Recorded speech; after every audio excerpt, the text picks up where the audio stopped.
Abo bakozi bariko basaba kuronswa utwabo nabo ku mavuriro yo mu karere k'ubuvuzi ka Rutana bavuga ko batumva ingene amafaranga yabo y'agashirukabute bahabwa na PAMU amara ukwezi ku makonti y'akarere k'ubuvuzi ariko ntibayahabwe, bagatangazwa nuko bagenzi babo bakorera ku biro vy'akarere k'ubuvuzi bo bamaze guhabwa ako gashirukabute, ivyo babona ko hariko hakoreshwa kampinga yanje. Twe dusaba dushimitse ko gestionnaire wa district Irambohoye Wilson ayo mafaranga ko yaduha kuko abo bikorana bobo yaramaze kuyabaha, baramaze kuyagabura ukwezi kose kurarangiye. Rero natwe mu mavuriro mato mato turakeneye kuyaronka kuko dufaranga tuva muri PAMU kuko bahora batuduha.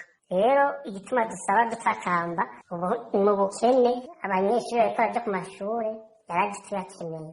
Basaba abarongoye igisata c'ubuvuzi muri iyo ntara ya Rutana hamwe n'abarongoye ishiramwe PAMU mu gihugu gukurikirana ivyayo mafaranga yabo bakayaronswa. Aha twashaka gusaba ishiramwe PAMU bisanzwe bitanga ayo mafaranga ko vyokurikirana imisi yose bitanze amafaranga ku ma district sanitaire ko abo yagenewe abashikira, kuko ni ibintu bitumvikana na gatoyi aho hariho bamwe kandi bakora akazi kamwe bashobora kuronka ako gashirukabute mugabo abandi ntikabagenewe. Ahanye amakenga ahari nta nzego na zimwe zisanzwe zirongoye intara mu vy'ubuvuzi zirigera zibitubwira igituma ako gashirukabute kataradushikira. Ishiramwe PAMU rijejwe ibifungurwa kw'isi risanzwe rikorana n'igisata c'amagara y'abantu. Uruganda rwa RPA rwakuye Irambohoye Wilson ajejwe ubutunzi bw'akarere k'ubuvuzi ka Rutana yadukiriye ku murongo wa telefone duhejeje kumubwira ico twamuronderera. Twanakuye muganga Kaze Kore arongoye intara y'ubuvuzi ya Rutana, we yatubwiye ko ayo makuru atayo yarazi,